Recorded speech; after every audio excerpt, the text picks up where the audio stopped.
एक राजा के दरबार में, उसके दरबार में कई दरबारी थे, जिसमें से कुछ लोग उसे बहुत पसंदीदा थे, जिनकी वो राय को बहुत महत्व रखता था। बाकी लोगों के पेट में दुखने लगता है फिर।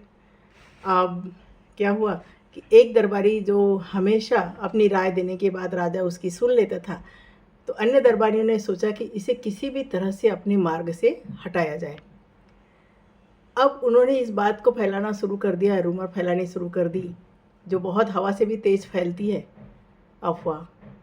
तो फैलानी शुरू कर दी कि जो भी इसका सुबह मुँह देखता है, वो दिन भर भूखा रहता है। अब वो व्यक्ति इतना परेशान था, ये बात सब तरफ फैल गई, बात फैलते फैलते राजा के पास पहुंची। फिर राजा ने कहा कि देखो, ऐसा कहते हैं लोग सब कि तुम्हारा मुंह यदि उठते ही देख लेते हैं तो दिन भर खाना नसीब नहीं होता है। तो मैं ऐसा करता हूँ कि आज रात तुम्हारे साथ बिताता हूँ और सुबह उठते ही मैं तुम्हारा मुंह देखूँगा। यदि सचमुच में मुझे खाना नहीं मिला दिन भर, तो मैं तुम्हें शाम को प्राणदंड दे दूँगा। अब इस तरह से डिसाइड होने के बाद वह दरबारी राजा के साथ में महल में रात भर रहता है। रात भर रहने के बाद सुबह उठते ही राजा सामने होने के कारण उसका चेहरा देखता है, और दरबार के लोग राजा को पूरे दिन इतना व्यस्त रखते हैं, इतने कामों में लगा देते हैं, इतना काम दे देते हैं राजा के चारों तरफ कि उसे खाना खाने की फुर्सत ही नहीं मिलती। वो अपने मिशन में सक्सेसफुल हो जाते हैं। शाम को जब राजा को याद आता है कि अरे मैंने तो दिन भर में खाना ही नहीं खाया, तब राजा उस दरबारी को बुलाते हैं और कहते हैं कि देखो, सुबह उठ के मैंने तुम्हारा चेहरा देखा और मैं आज दिन भर भूखा रहा, इसलिए आज तुमको प्राणदंड दिया जाएगा।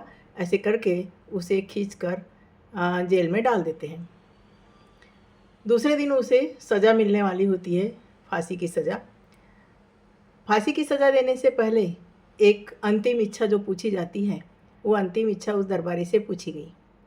तो दरबारी ने कहा कि मैं एक बार राजा से मिलना चाहता हूँ, यही मेरी अंतिम इच्छा है।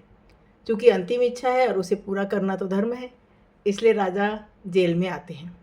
जेल में आने के बाद दरबारी कहता है कि मैं केवल आपसे एक प्रश्न पूछता हूँ, बस, और कुछ नहीं। और उसने पूछा कि हुजूर, आपने मेरा मुंह देखा और आपको दिन भर खाना नसीब नहीं हुआ, उसी वक्त मैंने भी आपका मुंह देखा और मुझे तो प्राणदंड मिल गया। अब आप ही सोचिए।